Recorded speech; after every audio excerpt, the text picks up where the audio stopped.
2013년 6월 9일 하나님께서 우리에게 주시는 말씀은 마태복음 5장 17절에서 20절입니다. 마태복음 5장 17절에서 20절 말씀을 봉독에 올리겠습니다. 내가 율법이나 선지자를 폐하러 온 줄로 생각하지 말라. 폐하러 온 것이 아니요 완전하게 하려 함이라. 진실로 너에게 이르노니 천지가 없어지기 전에는 율법의 1.1획도 결코 없어지지 아니하고 다 이루리라. 그러므로 누구든지 이 계명 중에 지극히 작은 것 하나라도 버리고 또 그같이 사람을 가르치는 자는 천국에서 지극히 작다 일컬음을 받을 것이요 누구든지 이를 행하며 가르치는 자는 천국에서 크다 일컬음을 받으리라. 내가 너에게 이르노니 너희 의가 서기관과 바리새인보다 더 낫지 못하면 결코 천국에 들어가지 못하리라. 아멘. 2010년 여름봄 여기서 가까운 프레조네 지역을 여행하던 화가였던 리처드 노르시잔 씨는 창고에서 여러 가지 물건을 헐값에 파는 그런 곳에 우연히 들르게 됐습니다. 한쪽 구석에 먼지가 잔뜩 쌓여있는 흑백 사진 원판을 몇 장 보게 됐습니다. 지금이야 디지털 카메라니까 그런 게 없습니다만 예전에 1920년 30년대는 사진 찍으면 그 사진이 유리에 기록되고 그걸 인쇄해서 사진으로 만듭니다. 그 사진 원판이 먼지가 잔뜩 쌓인 채 있었습니다. 그 호기심을 가지고 이거 얼마냐 물으니까 70불이라고 그랬습니다. 비싸다고 좀 깎아달라고 그래갖고 흥정해서 45불에 샀습니다. 집에 와서 그 작품을 자세히 들여다보니까 아무래도 그 작품이 요세미티 여러 산맥 상황을 흑백으로 찍어서 세계적으로 유명한 안셀 아담스라는 유명한 사진작가가 있는데 그 사람 작품하고 너무 닮았습니다. 내용이. 그래서 전문가에게 의뢰를 했습니다. 이게 진위를 좀 가려달라고. 그걸 봤더니 이게 안셀 아담스 작품의 진품이었고 그때 가격으로 한 2억 불 정도 됐다고 합니다. 되게 놀라시네요. 45불 주고 샀는데 2억 불의 가치가 있었다. 원래 그 사람 작품 굉장히 많았는데 그 모아두던 창고가 불이 나는 바람에 작품이 다 불타고 없어졌어요. 그래서 작품 가치가 굉장히 희귀한 작품이라고 합니다. 전 세계적으로 유명한 작품이라는데 여러분 한국 돈으로 5만 원 주고 샀는데 이게 2,300억. 입이 딱 벌어지겠죠. 여러분 생각에는 이 노르시안 씨가 운이 좋아가지고 그런 보물을 만난 횡재를 맞았겠습니까? 저는 그거 절대로 아니라 생각합니다. 그 사람에겐 원래 주인이 가졌던 걸 갖지 못했는데 본인이 가지고 있었기 때문이다 생각합니다. 그 작품을 보고 그 작품의 가치를 볼 줄 아는 눈이 있었던 것입니다. 원래 그 사진 원판의 주인은 그 진품을 볼 줄 아는 눈이 없었기 때문에 보물을 손에 쥐고도 쓰레기처럼 생각한 겁니다. 나중에 단돈 45불에 팔았던 그 작품이 2억 불 넘는다는 거 뉴스 보고 엄청나게 큰 뉴스가 났으니까 전 걱정됩니다. 주인이 어떤 마음이었을까? 화병에 죽든지 열병에 죽든지 입에 권총 물고 죽지 않았을까? 여러분이 만약에 그런 바보짓 했다는 게 나중에 알려졌다. 어떡하시겠어요?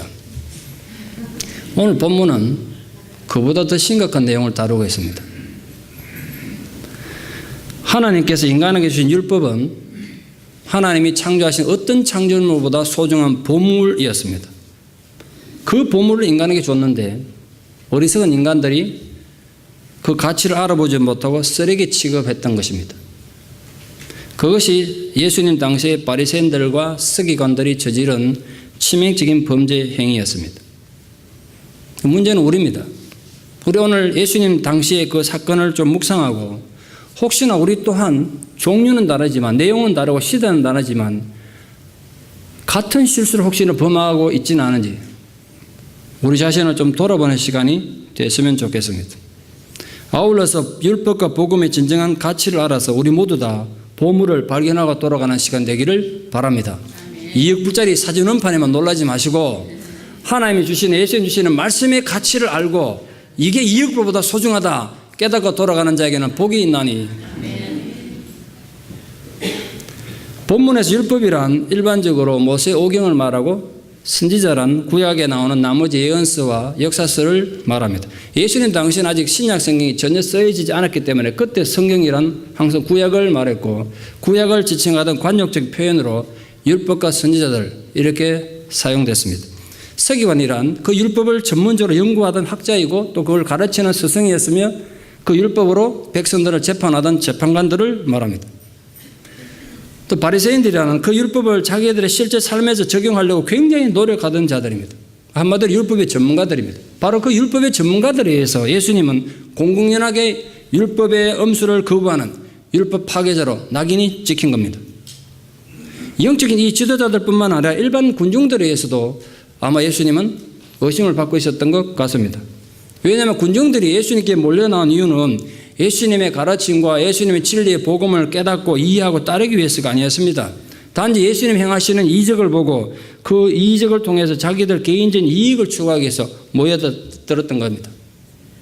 그런데 예수님 따르다 보니까 시간이 좀 지나면서 예수님의 가르침이 그들이 따르고 있는 유대교와는 너무 다르다는 걸 충분히 느꼈을 것입니다.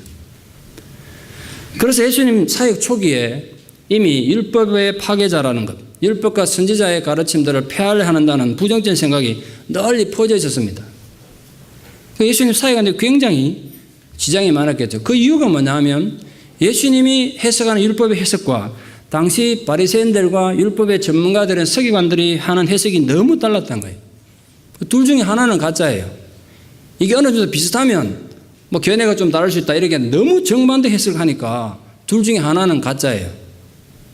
그런 상황에서 일반 군중들이 누구의 말을 더 신뢰했겠습니까? 율법의 전문가들이라고 당시 인정받던 서기관들과 바리새인을 인정했겠습니까?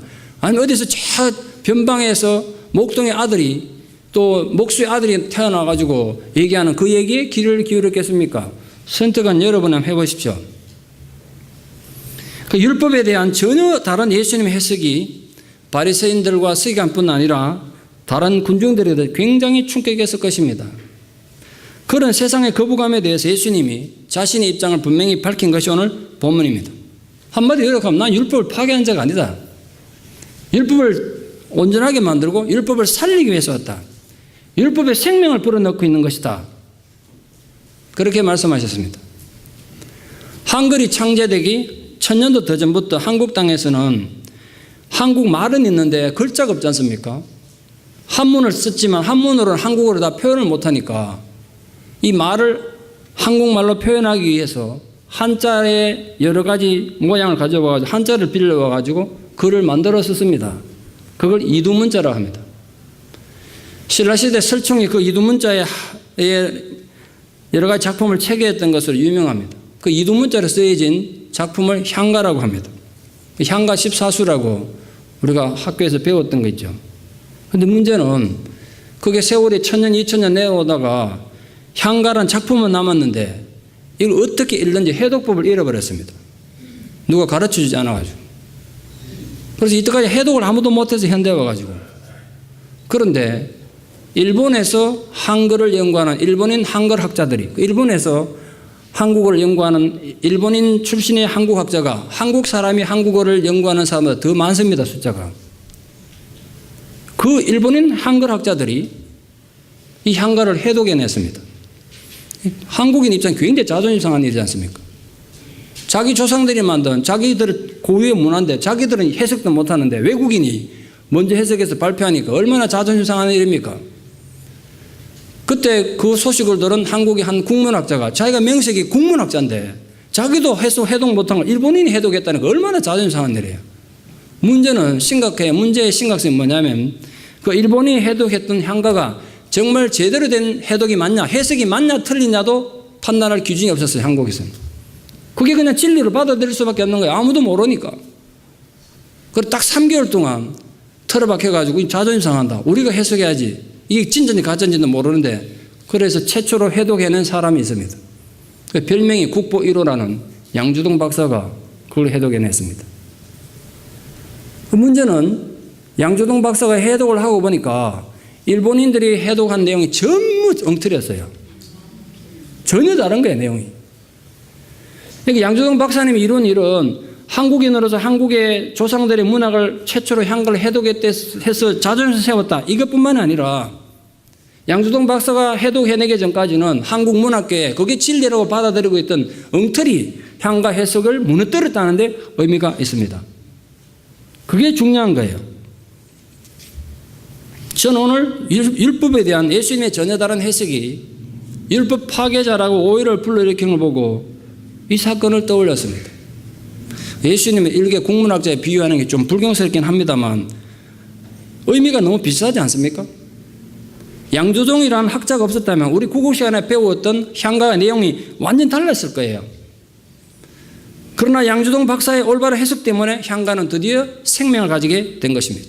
그 향가에서 많은 문학 작품도 나오고 우리가 동짓나 팥죽을 왜 먹는지 아십니까? 그것도 내용이 향가에 나옵니다. 향가가 없었으면 왜 동짓나 팥죽 먹는지 모를 텐데 거기서 나온 거예요. 그 양조동 박사의 올바른 해석 때문에 향가는 생명을 가지게 됐고 우리는 조상들의 고유한 문화의 한 전통을 가지게 된 것입니다. 예수님의 새로운 율법 해석은 율법을 파괴한 것이 결코 아니었습니다. 오히려 율법에 생명을 불어넣은 것입니다. 그 율법의 새로운 생명으로 복음이 탄생한 것입니다. 만약 그 복음이 없었다면 오늘도 우리가 예배 시간에 모여가지고 소잡고 양잡아 제사 드려야 될 거예요. 오늘 우리들이 어떻게 신앙생활을 해야 하는지 생각하면 상상만 해도 좀 끔찍하지 않습니까? 그러나 유대교적 배경하에서 보면 안식일에 병자를 막 고치고 안식일을 어기는 거죠. 또 식사할 때 손도 안 씻고 안식일을 밀밭 사이에 지나가서 배고프다고 밀 뜯어서 비벼서 먹고 수수하고 타작하는 거죠. 그것도 안식일을 어기는 겁니다. 절대 가까이 하면 안 되는 세리와 창녀와 친구처럼 지냈던 예수님의 그 사역과 가르침은 진짜 율법 폐기론자처럼 보이는 게 사실입니다. 당시 유대교의 지도자들은 율법의 그 문자적인 해석 또 문자적인 준수가 목숨처럼 중요했기 때문에 그렇습니다. 그런데 문제는 외형적으로 그런 문자적으로 목숨처럼 지키면서도 율법의 진짜 더 중요한 부분인 예수님 비판처는 정의와 긍휼과 올바른 믿음은 관심의 대상 밖이었습니다. 심각한 모순이 아닐 수가 없죠. 예수님은 그들의 이런 위선과 영적인 무지함을 통렬히 지적하신 것입니다. 예전에 듣도 보도 못한 예수님의 말씀과 행동을 통해서 그들의 기득권을 그냥 통째로 뒤흔들어 놓은 겁니다. 그래서 예수님은 율법을 온전케 하려 하신다고 말씀하신 것입니다. 예수님께서 왜 자신이 율법의 파괴자가 아니고 나는 율법의 완성자고 율법을 온전하게 하러 왔다고 역설하신 이유가 뭐겠습니까? 그냥 넘어가지 않고 중요한 이유가 몇 가지 있습니다. 두 가지만 좀 정리해서 말씀을 드리려고 합니다. 첫 번째 중요한 이유가 뭐냐면 예수님께서 율법에 대한 새로운 해석, 종교개혁적인 신앙개혁적인 그 가르침과 해석을 자신들의 정치적인 종교적인 기득권에 대한 도전으로 간다는 그 종교 정치 지도자들에게 그게 아니다. 내가 너희들이 기득권을 흔드는 게 아니라 진리를 가르치는 거다. 하나님의 말씀의 의미와 문제를 내가 너희들을 가르치는 것이다. 그걸 바로잡기 위해서입니다. 둘째는 더 중요한데 지금도 영향을 주는 문제라. 예수님께서 율법을 전혀 새롭게 해석하니까 율법은 필요 없는 거구나. 안 지켜도 되는구나. 그런 율법 폐기론을 주장하는 자들에 대한 영적 방종을 경계하신 것입니다. 실제로 지금도 정통교회에서조차 지금은 은혜 시대고 복음 시대니까 구약 율법은 더 이상 의미가 없고 따를 필요도 없다고 주장하는 일이 흔하게 있습니다. 저도 어릴 때 그런 설교 많이 들었습니다. 그래서 어릴 때 율법은 나쁜 것, 버려야 되는 것 이런 걸로 생각하고 많은 세월을 신앙생활 했었습니다. 여기 그런 분 많으실 겁니다 아마. 그 정말 잘못된 거죠. 우리 성도들 중에도 신약은 좋은 거고 구약은 필요 없는 것, 극단적으로 나쁜 거라고 잘못된 생각 가진 사람 의외로 많아요. 그 정말 위험한 생각입니다. 구약 성경을 모르고 신약 성경을 제대로 알 수가 없습니다. 절대로 구약은 필요 없는 게 아니에요. 만약 구약이 필요 없는 성경이라면 성경 그렇게 두껍게 갖고 다닐 필요 있습니까? 읽기도 힘든데 다 잘라버리고 그냥 간단하게 신약만 갖고 있든지 필요한 건 딱 간단하게 만나는 게 낫지 않습니까? 예수님이 율법을 완전케 하려고 오셨다는 그 뜻이 도대체 뭘까요? 잘못 이해하면 그럼 하나님이 원래 준 율법은 불완전한 거였구나. 문제가 많은 거였구나. 그래서 예수님이 그 불완전한 걸 완전하게 했다는 뜻이구나. 이렇게 이해하기가 쉽습니다. 근데 그런 뜻이 아닙니다. 율법이 불완전하는 게 아니에요. 율법 다 지키면 살아요. 율법 다 지키면 의인이 된다고요. 그러나 인간들의 불순종과 잘못된 가르침으로 율법을 불완전하게 지키고 있는 인간의 불완전함을 지금 말하고 있습니다. 왜냐하면 무엇보다 예수님 본인이 율법의 요구를 1.1획도 남김없이 다 지키셨어요. 근본적으로 하나님이신 분이 율법에 채촉받는 모습으로 세상에 오셨습니다. 그래서 인간의 몸으로 오셨고요. 태어난 지 8일 만에 율법의 규정에 따라 할례도 받으셨습니다. 예수님도 할례를 받으셨어요. 태어난 지 한 달 만에 율법의 규정에 따라 남자이니까 33일 만에 결례 깨끗하게 되는 그 의식도 했다고 성경에 되어 있어요. 12살 때는 부모를 따라서 유월절을 지키기 위해서 예루살렘까지 먼 여행을 했습니다. 12살은 유대 율법에 하면 남자가 성인이 되는 나이입니다. 그 지키러 갔단 말이에요. 성경에 기록된 것만 해도 그런 건데 이건 분명히 예수님께서 어린 시절부터 구약의 율법을 배우고 순종하는 가운데 성장했다는 사실을 보여줍니다. 그 율법의 완성자로서 예수님 사역이 가장 분명하게 드러나는 건 제사장으로서 십자가에서 단번에 이룬 희생제사가 아니겠습니까? 예수님 십자가에서 자신의 몸을 제물로 던짐으로써 구약의 모든 제사 의미를 한 번에 성취하셨습니다. 그래서 이제는 우리가 구약에 난 그 종류 다양한 제사를 드릴 필요가 없도록 그렇게 완성하셨단 말이에요.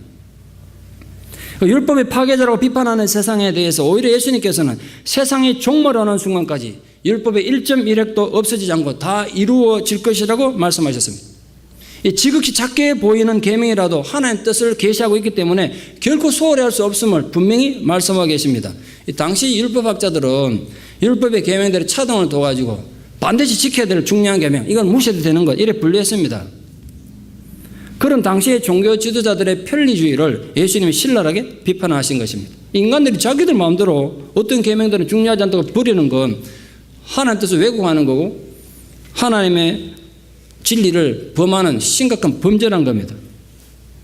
만약 인간이 하나님 계명을 그렇게 우습게 생각하거나 또 남들이 그렇게 가르친다면 천국에서도 작은 자가 될 것이다. 다시 말해 무시당할 것이다. 그렇게 경고하셨습니다.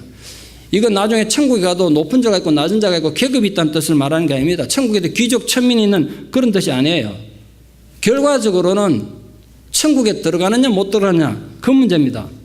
마치 세리와 창녀들은 천국에 들어갔는데 바리새인들은 들어가지 못한 것과 똑같은 거예요. 지금 계급과 서열을 말하는 게 아니에요.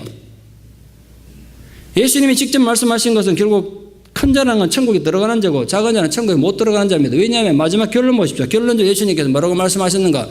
결코 천국에 들어가지 못하리라. 무슨 말 아닙니까? 크고 작은 문제가 아니라 천국 자체를 못 들어간다고 그랬습니다.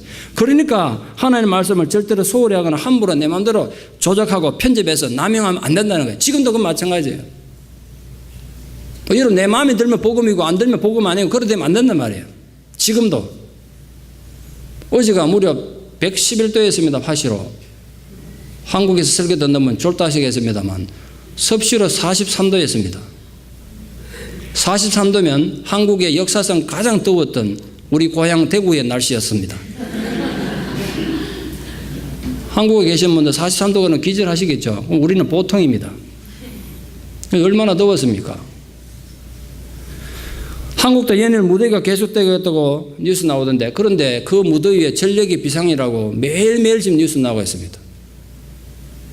예비 전력이 얼마나 남았나느니 뭐 벌레가 옷이 오느냐 마느냐 그게 매일 뉴스에 주된 뉴스로 등장하고 있습니다. 그런데 이런 심각한 사태가 왜 생겼습니까? 바로 원자력 발전소에 납품하는 부속품들에 대한 품질 성능 테스트 서류를 조작해가지고 불량품을 제공한 범죄 때문입니다. 그 많은 수십만 개나 되는 부속품들 중에 불량품 몇 개 섞여도 별탈 없겠지 라는 그런 아니란가 돈 받고 그거 눈 감아준 원자력 발전소 직원들의 범죄가 지금 한국 사회 전체를 위기로 몰아넣은 겁니다. 예수님은 하나님의 계명이 그와 같다고 지금 경고하고 계시는 겁니다. 하나님인 이 바리새인들이나 율법학자들이 그랬던 것처럼 자꾸 하찮은 하나님 율법이라고 자기들 마음대로 편리한 대로 제작해서 버리고 무시하면 천국 자체를 잃어버릴 수 있다. 천국 자체를. 그 너희들의 의가 바리새인과 서기관들의 의보다 낫지 못하면 결코 천국에 들어가지 못할 것이다라고 경고하신 건 그런 맥락이에요. 단지 더 착하게 살아라 그런 뜻이 아닙니다. 하나님의 명령에 대해서는 철저한 순종이 필요하다 이거예요. 여러분 오늘도 교회 오셔가지고 여러분 머리를 이성으로 하나님 말씀 판단하고 재단하지 마십시오. 하나님 말씀에 무조건 순종하십시오. 안 그러면 천국을 놓칠 수 있다. 결코 천국에 못 들어간다 그러셨는데 서기관들과 바리새인들처럼 형식적으로는 하나님 예배하면서 마음으로는 하나님 무시하는 신앙의 모습으로는 천국 자체를 결코 못 들어간대요. 그냥 야단 맞고 꾸지람 듣는 정도가 아니고 징계받는 정도가 아니라 천국 자체를 못 들어간다는데 얼마나 심각한 얘기입니까? 조선시대는 아시다시피 왕의 말 한마디는 너무나 사소한 거라도 철저히 지켜야 했습니다. 너무 중요하니까 왕의 말은. 심지어는 죽으라고 사액을 내려보내도 그 사액이 왕이 준 거라고 절하고 받아먹고 죽었잖아요. 자기 죽으라고 준 사약 앞에도 이게 왕이 준 거니까 그냥 먹으면 안 된다고 절하고 받아먹고 죽었어요. 왕의 명령이 너무나 무겁고 엄소한 거기 때문에 그랬다고 해요. 그렇다면 하나님 말씀, 하나님 명령 우리가 얼마나 더 무겁고 소중하게 생각해야 되겠습니까? 그래서 예수님은 구약 성경의 아주 작은 부분도 결코 없어지지 않고 다 이루어질 것이라고 분명히 말씀하셨습니다. 그러니까 구약은 필요 없고 신약만 의미 있다고 생각하는 건 정말 잘못된 겁니다. 구약도 하나님 말씀이고 신약도 하나님 말씀이에요. 여러분 신약이 은혜로 되는 것처럼 구약도 하나님의 사랑을 보여주는 중요한 도구란 말이에요. 혹시 오늘 설교 듣는 여러분 중에 구약은 고리타분하고 은혜가 없고 신약 시대는 필요 없는 거라고 생각했다면 그 정말 잘못된 생각입니다. 제가 옛날에 그랬기 때문에 그런 분이 분명히 있으리라는 예감이 듭니다. 그 생각을 좀 바꾸셔야 돼요. 그게 예수님 오늘 가르침이세요. 근데 교회가 은혜의 복음 오직 구원으로 믿음으로 구원받는다 이 교리를 너무 강조하다가 구약을 쓸모없는 또 구약을 부정하는 지경까지 이르는 실수를 그동안 좀 저지른 것 같습니다. 제가 그걸 배웠으니까 아마 저처럼 배운 분 많으실 거예요. 근데 아십니까? 구약 성경 속에 나타난 하나님의 무궁한 사랑 그 은혜의 하나님이 얼마나 많은지 아십니까? 그걸 놓친 거예요. 어떤 면에서는 구약을 모르고는 신약을 절대로 이해 못합니다. 이해 못하는 복음을 어떻게 순종하겠습니까? 이건 제 짧은 소견입니다만 한국교회가 이렇게 하나님의 말씀과 멀리 떨어진 교회가 되는 문제에는 이 구약 성경에 대한 올바른 이해와 실천이 없었기 때문이 아닌가 이런 생각도 해봅니다. 뭐 이유가 많겠지만 그것도 이유가 있을 거예요. 한국교회가 구약을 워낙 무시하니까. 그러나 그렇다고 해서 바리새인들의 종교적인 헌신과 열정을 무조건 무시할 수는 없습니다. 그들은 나름대로 율법 지키려 최선을 다했던 사람들입니다. 그래서 당대 사람들에게 대단한 신앙인으로 인정을 받았어요. 그 사람들은 정기적인 수입 외에 우리야 뭐 정기적인 수입도 11주를 못 때릴 때도 있습니다만 뒷뜰에 나는 채소 있지 않습니까? 시금치, 상추 나는 거 그것도 먹기 전에 11주를 드렸다니까요. 우리가 뒷뜰에 상추 심어놓고 그거 뜯어먹으면서 11주 생각하십니까? 저도 생각 안 하고 그냥 먹습니다. 염소 뜯어먹는다고 저도. 근데 그 사람은 그것까지 철저히 듣쳤어요. 바쳐서 11쪽이 맞는다고. 그들은 일주일에 매일 이틀씩 금식했습니다. 우리 일일에 한 번도 힘든데. 그들은 율법에는 248개 명령과 365개의 금지 명령이 있다는 걸 알고 그 합하면 613개나 되는 계명을 지켰습니다. 우리는 10계명도 지키기 힘들고 10계명도 외우러 가는 못 외울 분이 대부분인데 613개나 되는 계명을 지켰던 열정을 가진 사람들입니다. 바리새인들은 안식일을 거룩하게 지키기 위해 순교도 마다하지 않았습니다. 안식일을 어기는 차라리 죽었다고요. 이런 그들의 행위를 우리가 함부로 비웃을 수는 없습니다. 어쩌면 지금 우리 시대에도 교회 안에서 바리새인처럼 신앙사람이 정말 믿음 좋은 사람이라고 모든 사람 인정받고 칭찬받을지 몰라요. 그게 현실이에요. 바리새인처럼 믿어야 인정을 받는 세상. 그래야 야, 저 사람 참 예수 잘 믿고 헌신적이다 존경할지 모른다고요. 그런데 주님은 우리들의 의가 그런 바리새인들의 의를 능가해야 한다고 말씀하십니다. 이게 우리에게도 참 충격적인 내용입니다만 처음 이 말씀을 들었던 제자들에게 얼마나 충격이 컸을지 한번 생각해 보셨습니까? 훌륭한 바리새인들이 248개의 명령을 지킬 때 우리는 250개의 명령을 지키면 더 큰 의가 되겠습니까? 결코 아닐 겁니다. 우리 그래 살 수 없기 때문에. 우리 절대로 그거 못 지키니까. 예수님 말씀하신 더 큰 의라는 건 양이 아니라 질의 문제입니다. 바리새인들은 율법을 문자적으로 엄밀히 따져서 형식적으로 복종하는 데 만족했습니다. 그러나 예수님이 말하는 건 형식이 중요한 게 아니라 너희 마음의 순종이 더 중요하다. 마음으로부터 순종, 그게 바로 더 큰 의라는 거예요. 왜냐하면 하나님은 인간의 껍데기 보낸 게 아니라 네 마음의 동기를 보시니까. 그 신앙인의 동기가 너무 중요해요. 내가 단돈 일부러 남을 도울 때 동기가 중요하고요. 내가 교회 마당 나왔을 때도 왜 이거 하는지 동기가 중요해요. 여러분, 그 마음이 하나님이 연락하지 않는데 행동으로 아무리 해봤자 소용없어요. 우리 그 행동은 바리새인이 우리보다 더 잘했는데요. 근데 그걸 하나님 거절하셨는데 우리의 그 얄팍한 걸 받으시겠습니까? 오늘 생각해 보시죠. 오늘 우리가 하는 기도, 오늘 우리가 하는 찬송, 오늘 우리가 하는 헌신, 오늘 우리가 하는 선교를 하나님 받으시겠냐 말이에요. 내 마음은 하나님 욕되게 하고 있으면서. 예수님 그게 더 중요하다는 거예요. 네 마음이 올바른 자세. 이 서기관과 바리새인들은 율법을 자랑하고 남들의 지키도록 강요했지만 정작 자기들 마음으로는 하나님을 경외하지 않았습니다. 근데 우리가 하나님 나라 들어가려면 적어도 그들보다는 더 나은 의가 있어야 된다는 거예요. 도대체 그 더 나은 의가 뭐냐 말이에요. 바리새인들은 남들에게 보이는 형식적인 의가 중요했지만 예수님 요구하신 건 형식적인 의가 아니에요. 내면의 순종을 포함하는 겁니다. 우리 그리스도인이 은혜로 구원받았다는 것만 강조하면서 하나님의 명령과 율법을 무시하는 건 정말 잘못된 겁니다. 물론 율법을 다 지킨다고 율법이 우리를 구원하지는 못하지만 구원받은 인간의 삶 속에 저 사람은 구원받은 사람이구나 하고 보여주는 근거는 된단 말이에요. 예수님이 도덕적으로 완전해야 구원받는다. 그래 말씀하신 건 물론 아닙니다. 예수님이 요구하신 건 바로 거듭난 마음을 말합니다. 우리 마음이 새로워지는 거예요. 내면이 새로워지는 거예요. 여러분 정말 거듭나셨습니까? 마음이 새로워지셨습니까? 거짓 없는 믿음을 말합니다. 예수를 믿고 은혜를 받아서 지난주에 말씀했다시피 하나님 그 무궁한 사랑을 통해서 영원한 사랑을 통해서 치유가 되고 회복돼서 깨진 부분이 감사지고 회복되는 그 마음을 하나님은 613가지 율법 지키는 것보다 더 중요하게 생각하셨어요. 거짓은 마음속에 분명히 치유가 일어나야 되고 회복이 일어나야 된단 말이에요. 그 마음이 새로워지지 않고는 여러분 어떤 열정을 가지고 헌신해도 여러분 손발 잘라서 헌신하고 불태워도 안 받으신대요, 하나님. 근데 우리는 내면을 새롭게 하고 내면을 치유하고 내면이 거듭나는 아무 관심도 없고 남들 보는 껍데기가 너무 중요하잖아요. 그래서 오늘 바리새인 서기관의 문제는 예수님 당시의 문제가 아니라 바로 오늘 우리의 문제인 것입니다. 예수님 절대로 율법 자체를 무시한 건 아니니까. 바로 그 거짓 없는 믿음이 중요하단 말이에요. 율법을 무시하는 믿음이라는 건 거짓 경건 아니겠습니까? 은혜만 강조되고 율법이 무시되는 건 결코 주님의 뜻이 아닙니다. 말만 하고 행함이 없는 믿음은 죽은 거니까. 그렇지 않습니까? 은혜로 구원받는 구원의 새 시대를 열었던 예수님은 인간들이 편리하게 되는 것보다 온전하게 되기를 요구하셨습니다. 그래서 우리들의 의가 서기관과 바리새인들의 의보다 더 나아야 된다는 거예요. 너희의 의가 서기관과 바리새인들의 의보다 더 낫지 못하면 결코 천국에 들어가지 못하리라. 이 바리새인 서기관들은 이스라엘에서 가장 엄격한 종교 집단이었습니다. 그러나 예수님 보시기에 그들이 선하지 않았어요. 악한 존재들이었어요.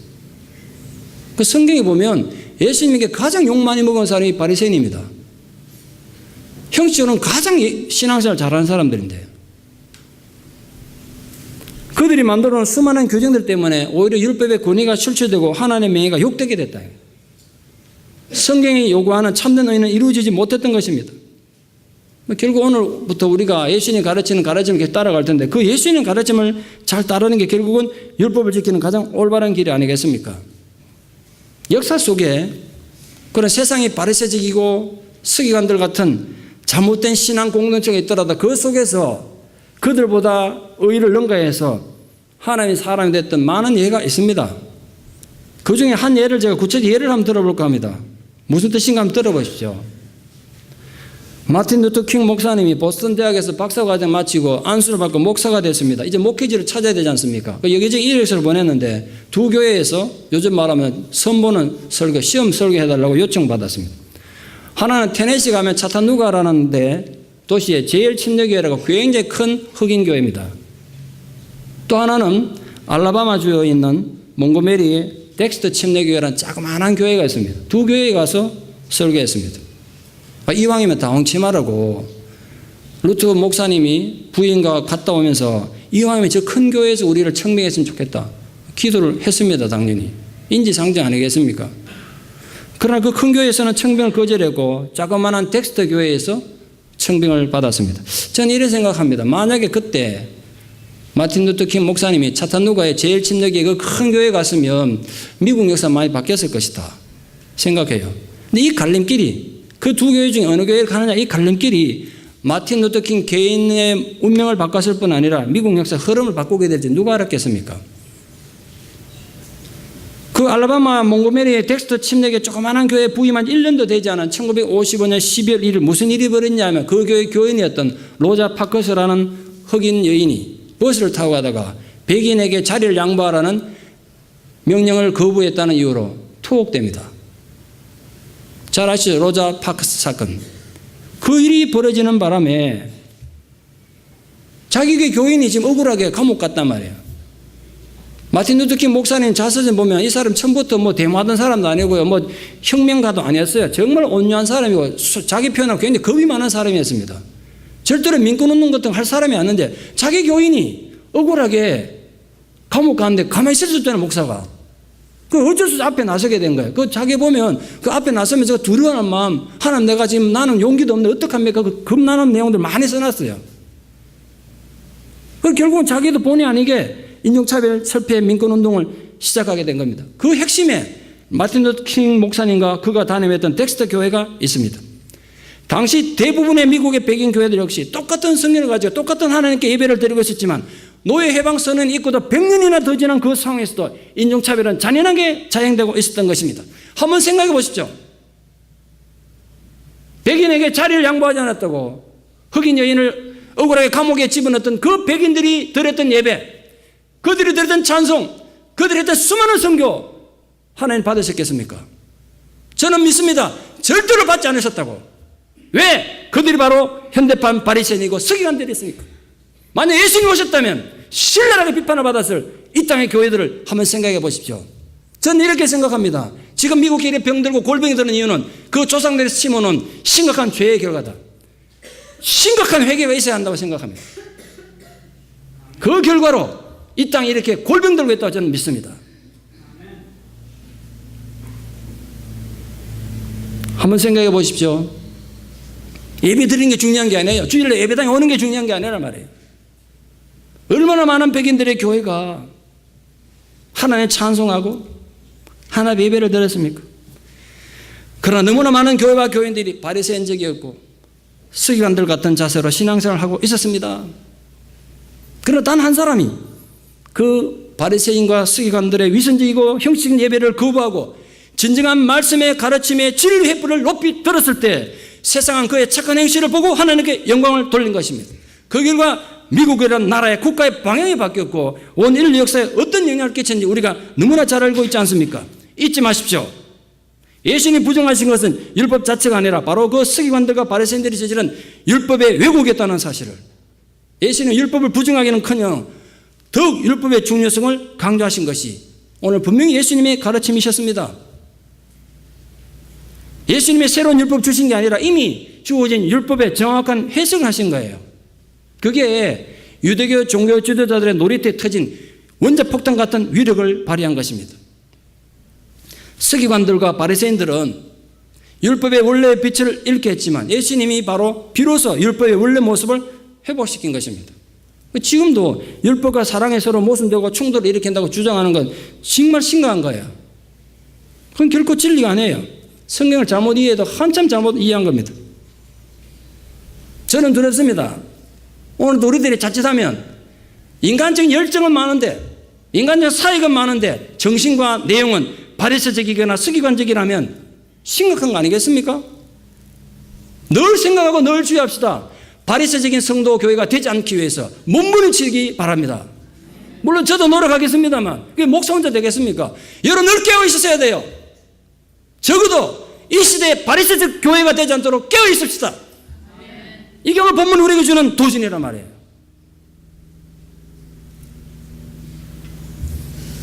예수님은 결코 율법의 권위를 부정 안 하셨습니다. 오히려 서기관과 바리새인들이 잃어버린 율법의 정신을 되찾아 주셨습니다. 율법의 정신이 한마디로 뭔지 아시죠? 내 이웃 사랑하기를 네 자신과 같이 사랑하라. 나는 이 율법을 너에게 준 여호와이니라. 이게 율법의 핵심이란 말이에요. 하나님의 사랑, 이웃 사랑. 근데 그걸 다 잃어버렸어요. 결코 천국에 들어가지 못하리라. 이 예수님의 극단의 선포가 우리에게 긴장감을 불러일으키지 않습니까? 무섭지 않습니까? 성경의 어떤 경고보다 더 살벌하지 않습니까? 어느 경고가 이런 경고가 있습니까? 결코 천국에 들어가지 못하리라. 오늘 설교 제목입니다.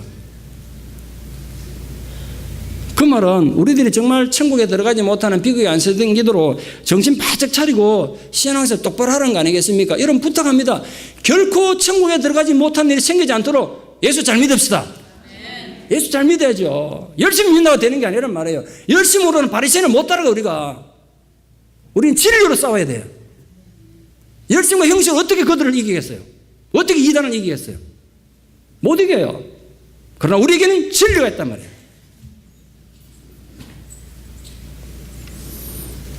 하나님께서 에스겔에게 하신 말씀이 있습니다. 내 신을, 내 성령을 너희 속에 두어 너희로 내 율례를 행하게 하리라. 하나님께서 성령을 우리에게 보내셔서 우리가 마음으로부터 하나님을 경외하고 순종하게 될 것을 말씀하셨습니다. 바리새인들과 서기관들에게 부족한 게 바로 이것이었습니다. 그들은 하나님 성령에 아무 관심이 없었어요. 단지 인간적 열정만으로 율법을 다 지킬 수 있다고 믿었고 그렇게 가르쳤습니다. 그래서 남는 게 형식뿐이었어요. 마음으로는 전혀 하나님 따르지도 인정하지도 않으면서 형식만 남은 겁니다. 그것이 바리새인들이 그렇게 엄격한 신앙생활을 했는데도 불구하고 예수님으로부터 독사의 자식들이라고 비판받은 이유입니다. 우리들이 바리새인과 서기관의 의를 능가하려면 더 많은 율법을 지켜서 가능한 게 아닙니다. 어떻게 우리가 그보다 더 율법을 더 잘 지키겠어요? 바로 예수님이 약속하시고 이미 우리에게 와 계신 성령님께 전적으로 순종함으로 우리의 마음으로부터 하나님의 경외하는 것이 우리가 바리새인을 이기고 서기관을 이기는 더 큰 의를 이루는 것입니다. 율법의 완성자라서 그리스도는 오늘 우리에게도 너무나 많은 영향을 끼치고 계십니다. 바로 생명의 성령의 법을 우리의 마음에 주셔서 죄악과 온갖 불법이 판을 치는 세상에서 승리하게 하시는 것입니다. 인류 역사상 어느 누구도 율법을 온전히 지켜서 온전히 있는 사람 아무도 없습니다. 그러나 믿음을 통하여 예수 그리스도와 함께 십자가에 내가 죽었고 예수 그리스도와 함께 부활했다는 것을 믿는 성도들은 그 믿음을 통해 성령의 인도함을 받는 삶을 사는 거예요. 그것이 바로 서기관들과 바리새인들의 의를 능가하는 유일한 방법입니다. 성령이 이끌리는 삶을 살 때 우리가 전혀 다른 역사를 이루며 우리의 그 착한 행실을 통해 마침내 하나님께 영광을 돌리게 되는 것입니다. 우리 모두 부디 그 예수님이 약속하시고 하나님 우리에게 주셨던 그 성령에 충성하고 성령의 충만함과 성령의 순종함으로 서기관들과 바리새인들의 의를 능가하는 하나님의 자녀들, 예수님이 제자가 되는 교회가 되기를 진심으로 축원합니다. 기도드리겠습니다. 하나님, 두렵고 떨리는 마음으로 저희들이 고백합니다. 너희들의 의가 서기관과 바리새인들보다 낫지 못하면 결코 천국에 들어가지 못하리라는 예수님의 준엄한 경고 앞에 우리가 어찌 함부로 말을 할 수 있겠습니까? 우리 부족한 것이 많습니다. 주님, 저희들이 연약합니다. 우리의 힘으로는 결코 서기관과 바리새인들보다 더 나은 의를 행할 수 없습니다. 그러므로 주님, 저희를 긍휼히 여겨주시고 오늘도 주의 성령이 우리를 다스려 주시고 우리를 인도하여 주시옵소서. 우리 마음에 이미 임재하신 성령 앞에 우리가 내 감정을 드리고 내 생각을 드리고 내 모든 자존심을 드림으로써 성령께서 내 마음을 주장하는 더 큰 의를 행하는 교회와 성도가 되게 하여 주시옵소서. 성령께서 우리 깨어진 마음을 좀 회복해 주시고 치유하여 주시옵소서. 그로 통해 우리가 온전해지는 줄 믿습니다. 그 참된 온전함, 더 큰 의가 우리 모든 성도들 마음에 이루어지는 복된 교회가 또 복된 성도인들 되게 하여 주시옵소서. 예수님 이름 받들어 기도드리옵나이다. 아멘.